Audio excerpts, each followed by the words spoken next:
துளாராசி அன்பர்களே, சித்திர நட்சத்திரத்துல 3-4 பாதம், சுவாதி நட்சத்திரத்துல 4 பாதங்களும், விசா நட்சத்திரத்துல முதல் 3 பாதத்தையும் கொண்ட உங்களுக்கு நினைச்ச காரியங்கள் அமோகமா நடைபெறக்கூடிய நாளாக அமைத்து கொடுக்கும். இதை பண்ணலாமா அதை பண்ணலாமாங்கிற சில யோசனைகள் இருந்தாலும் தெள்ள தெளிவா முடிவெடுக்கிறதுக்கு உண்டான வாய்ப்புகளை பெற முடியும்னு சொல்லலாம்.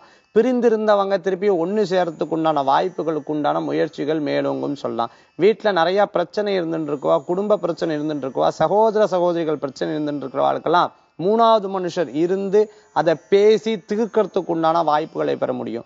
விரைய குருவா இருந்துட்டு இருக்கங்காட்டி புதிய லாபங்கள் வரதுக்கு உண்டான தன்மைகள் உண்டு. குழந்தை பிறப்பு எதிர்பார்க்கிறவாளுக்கு நல்ல செய்திகள் உண்டு. எனக்கு ஆண் குழந்தையா பிறக்கணும், பெண் குழந்தையா இருந்துட்டு இருக்கே அப்படின்னு வரம் இருந்து வேண்டின்னு இருக்கிறவாளுக்கு இன்றைய நாள் உகந்ததா இருக்கும், லாபகரமான விஷயங்களா இருக்கும். உங்களுக்கு வருங்காலத்துல நீங்க நினைத்த பிரார்த்தனை பண்ண குழந்தை பிறக்கிறதுக்கு இன்றைய தினத்துல உங்களுக்கு அதிர்ஷ்டம் தரக்கூடிய எண் 5, நிறம் பச்சை.